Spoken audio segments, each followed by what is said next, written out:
All right, Rob, let's do it. The Jets hired your man, Nathaniel Hackett, as their offensive coordinator. Now, he, of course, for those who don't remember, was in Denver this year. Didn't even make it through the season. 4-11, I believe, was his record as the head coach. They were horrendous. Now, I don't know if he's the problem or if Russell Wilson Hackett was a problem. But I don't know if he's the reason Wilson, or at least a large part of the reason Wilson struggled so much. But I do know this, Rob. Wilson looked markedly better after they fired Hackett. I mean, he looked like so much better. Not back to his old self, but he was running better, scored more touchdowns, threw for more touchdowns. And so we'll see if that carries over to next year. But here's what I want to throw by you, Rob, because everybody's saying that since Nathaniel Hackett was the offensive coordinator of the Packers when Aaron Rodgers won his 2 MVP awards, that Denver hired Hackett thinking, Rob, that might get him Aaron Rodgers. Aaron Rodgers likes him. Chris Collinsworth said on one of the broadcasts that Nathaniel Hackett makes Aaron Rodgers laugh. That's why he likes him. But I would laugh at him too with his coaching style as a head coach. A lot of people think this gives the Jets a great chance and perhaps puts them in the driver's seat to get Aaron Rodgers. What are your thoughts? I do not agree. I don't think he has that much pull. I think people keep putting that out there that Aaron Rodgers needs the offensive coordinator to make him good or bad. It doesn't mean that he doesn't like him. I remember when they fired the other guy, they didn't even tell Aaron Rodgers that the OC was going to be fired. And he, him and Hackett got together and he played better and won back-to-back MVPs. I think there's got to be a lot of things that have to be in order. And going to the AFC, to me, the AFC is loaded. And to go to the Jets, and they had a pretty good season. They got a good defense, but with that franchise, already one Green Bay Packer quarterback did that. It didn't work out, and that was Brett Favre. If I'm Aaron Rodgers, I don't want to follow that footprint. So I don't believe that the Jets have any other advantage or big advantage over anybody else because of Hackett. I don't want to disagree, Rob, but I was told that during his interview, Hackett pulled out his cell phone and called Aaron Rodgers. Oh, was that the? That's how he got the job. Oh, was that the job? I'm just playing. All right. I'm just playing. Look, certainly I don't believe this is 100% sure that they're going to get Aaron Rodgers. Could it put them in the driver's seat? I think possibly. I think, Rob, my feeling is this. There has to be something to this. And I'm not saying it's a done deal. But if they're doing their job, Rob, then the Jets have scoured the league. They know the area, the type of trades other teams are willing to offer for Rodgers. They know what teams will be their competition for Rodgers in a trade.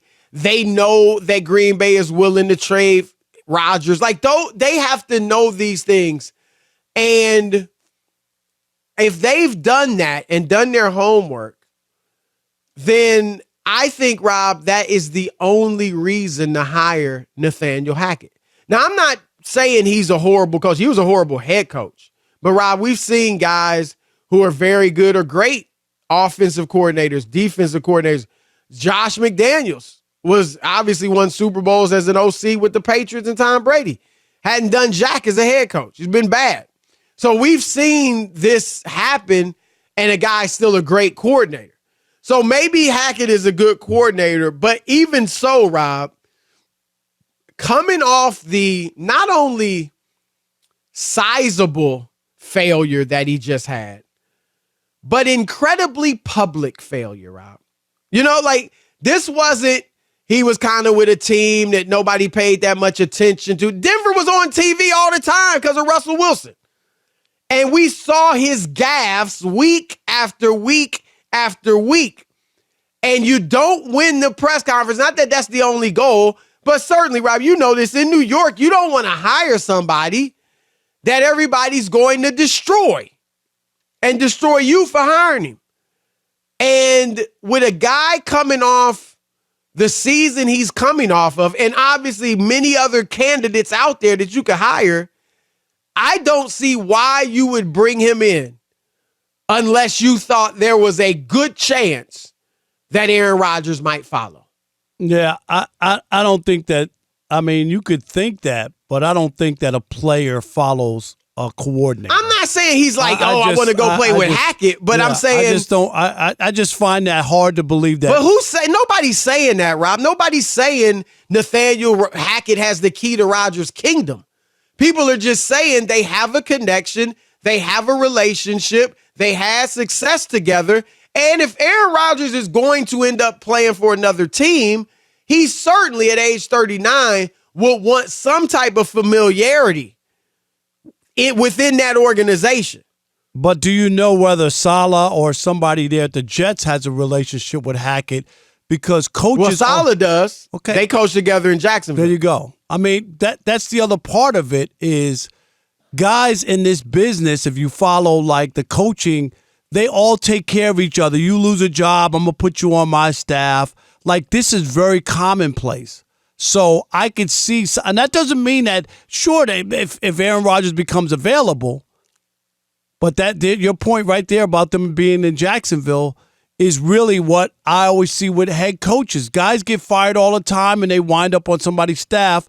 And Hackett went through it. You just said it, very public, and he got his money as a head coach, and he wants to, dust himself off and get right back into it.